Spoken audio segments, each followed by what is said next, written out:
Here we go.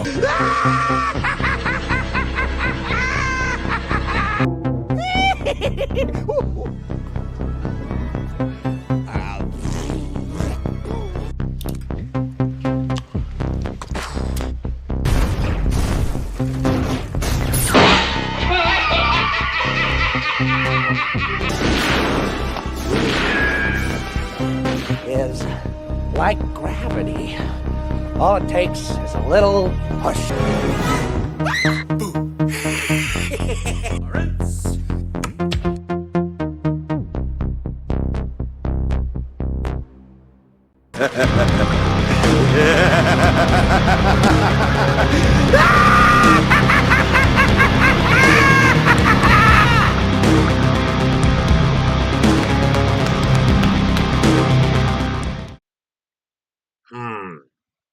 So, this is a video that I hadn't planned on making.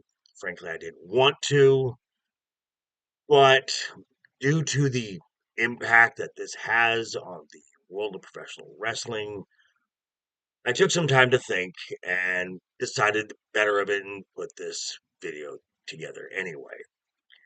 Now, it's been about 24 hours removed since the news broke of the passing of Terry Bollea, better known to the world as Hulk Hogan. Now, my own personal views with Terry Bollea, the person, and Hulk Hogan, the character, I've made pretty well known on this channel.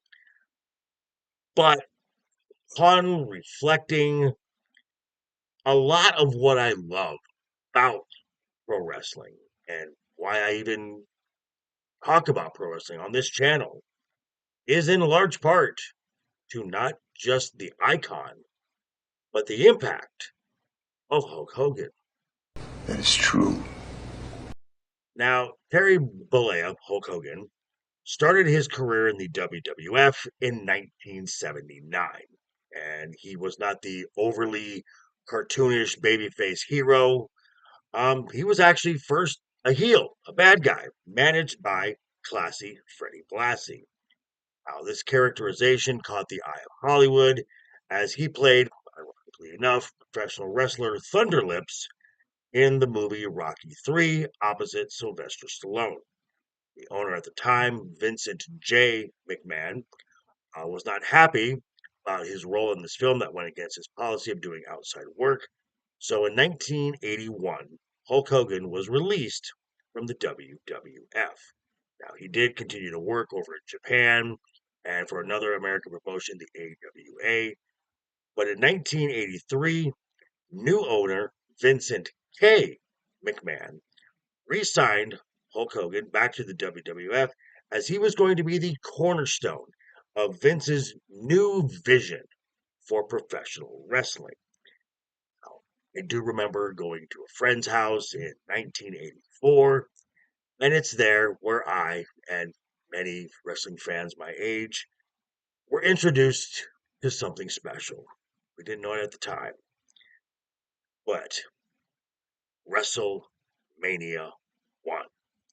And in the main event, it was Hulk Hogan teaming with Mr. T in a tag team match versus Rowdy Roddy Piper and Paul Orndorff.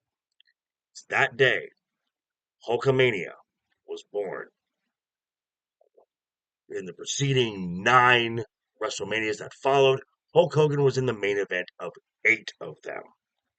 And WrestleMania 3, Hulk Hogan gave pro wrestling one of its greatest moments ever, at least one of the greatest WrestleMania moments ever, where, in the main event, he body slammed 500-pound Andre the Giant en route to winning the WWF Championship.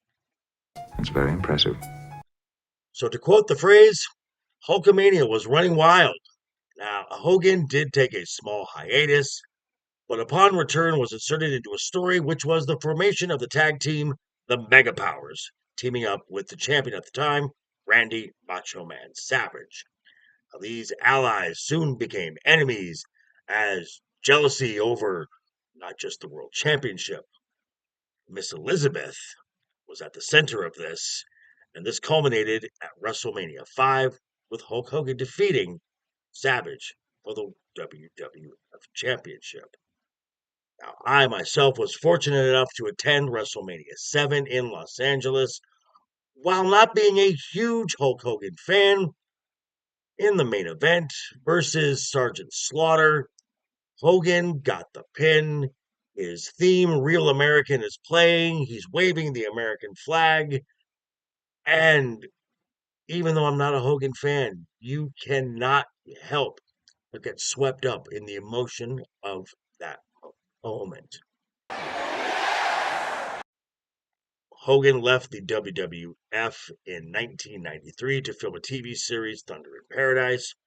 And in 1994, in a surprise announcement, he signed with WWF rival WCW. He was still playing his babyface character, the red and the yellow, but this was being met with less and less and less enthusiasm. So if Hogan needed to stay on top, something needed to change. Well, that change came in 1996, Bash at the Beach, where for the second time in his career, Hulk Hogan put the world of professional wrestling to the next level, aligning himself with the outsiders, Kevin Nash and Scott Hall, turning heel and forming one of the greatest wrestling factions of all time, the NWO. A creative move that pretty much had the wrestling world going. I did not see that coming. Now, of course, with the good, there is the bad. And it's well documented. You don't need me to talk about it. There's plenty of other channels that will. But the last visual WWE is going to have of Hulk Hogan is not having his hand raised in victory. It's getting booed out of the building. The Raw debut on Netflix. This is because of the decisions Terry Bollea, the person, has made and words Terry Bollea, the person, has said. Things of which he will have to answer for. But I would not be here talking about professional wrestling if it wasn't for the character of Hulk Hogan, without whom this character existing, there would be no beloved, to some of you guys, Attitude Era. There would be no Stone Cold Steve Austin. There would be no John Cena. There would be no Roman Reigns.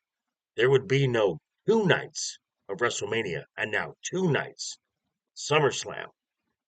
None of this happens without Hulk Hogan. Character that pushed professional wrestling into the mainstream, not once, but twice. Once as a hero babyface, and once as a villainous heel.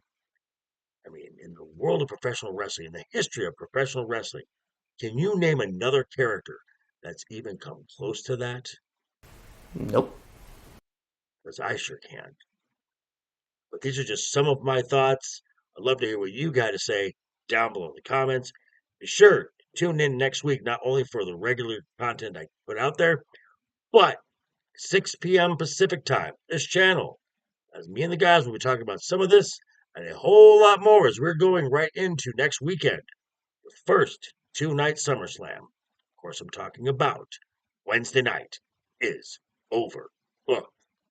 But yeah, thanks for stopping by, folks. Again, quick reminder before you head out the door, hit that subscribe button, ring that bell. If you liked the video, give it a thumbs up. If you didn't like the video, hey, thanks for sticking around this long. I appreciate it. I will see you folks all very soon. Hope you had a great week. Have a wonderful weekend ahead of you. Always have fun. Keep talking.